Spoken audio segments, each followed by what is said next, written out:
இன்றைக்கி வாழைப்பூ பொரியல் பண்ணி எல்லாம் முருங்கைக்கீரையும் வச்சு இது வந்து நல்லா க்ளீன் பண்ணி வச்சுருக்கேன். அந்த நரம்பெல்லாம் எடுத்துட்டு வச்சுருக்கேன். இது வந்து மோர்லையும் கல் உப்புலையும் கலந்த தண்ணியில் போட்டு நான் நல்லா பிசைஞ்சிட்டு புழிஞ்சு நல்லா வச்சுருக்கேன் தண்ணி இல்லாமல்.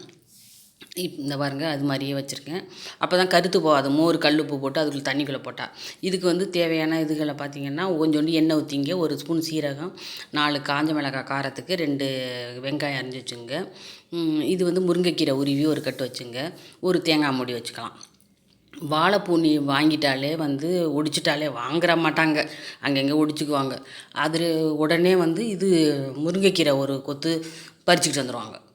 இது வரைக்கும் கொஞ்சோண்டு எண்ணெய் ஊற்றிட்டு சீரகம் 1 ஸ்பூனு, 4 காஞ்ச மிளகாய் காரத்துக்கு, 2 வெங்காயம் வந்து பொடியாக நறுக்கி அதையும் போட்டு நல்லா வதக்குறேன்.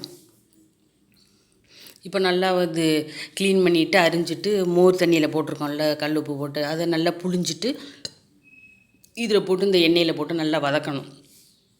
இப்படியே நம்ம தண்ணி ஊற்றாமல் எண்ணெய்க்காயாக கூட வதக்கலாம். ஆனால் வந்து நான் கல்லுப்பு தான் டேஸ்ட்டாக இருக்கும், அதனால் கல்லுப்பு போட போகிறேன். அப்போ தண்ணி ஊற்றி தான் ஆகணும் கொஞ்சோண்டு கரையிறதுக்கு. ஒரு 1/4 ஸ்பூன் மஞ்சத்தூள் போட்டுங்க. மிளகு சீரக சோம்புத்தூள் வந்து கொஞ்சோண்டு போட்டுங்க. இல்லைன்னா பவுட்ரு பண்ணி வச்சுக்கோங்க. அப்போ இது போட்டால் ரொம்ப நல்லாயிருக்கும். இப்போ இதுக்கு தேவையான உப்பு போட்டுட்டு இப்போ இதுக்கு வந்து இந்த கல்லுப்பெல்லாம் கரைஞ்சி கொஞ்சம் வேகிறதுக்கு கொஞ்சமாக தண்ணி ஊற்றிக்கலாம்.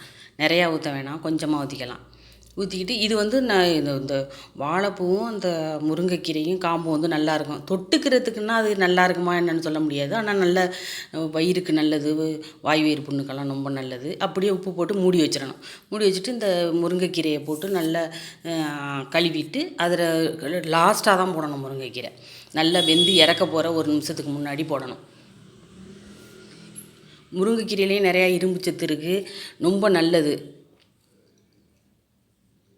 இது போட்டுட்டு இதை 2 வதக்கினோம்னா போதும். ரொம்ப முருங்கைக்கீரையை ரொம்ப வேகக்கூடாது. சாம்பார் வைக்கையிலையும் லாஸ்ட்டாக போட்டுட்டு 1 நிமிஷம் கொதிக்க வச்சுட்டு இறக்கிடணும். லாஸ்ட்டாக தான் போடணும் முருங்கைக்கீரையை. இப்போ நல்லா இது வதக்குங்க. வதக்கிட்டு இதெல்லாம் வந்து ஒரு பவுலில் செஞ்சு வச்சுக்கிட்டு சும்மாவே பெரிய பெரிய பவுலில் சாப்பிடுவாங்க.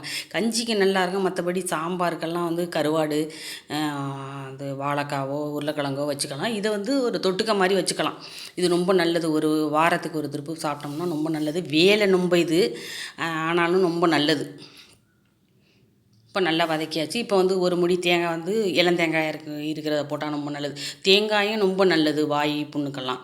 இப்போ இதையும் போட்டு நல்லா வதக்கிங்க. தேங்காய் போட்டோன்னே நிறுத்திடலாம். வாங்க, சுவையான வாழைப்பூ ரெடி.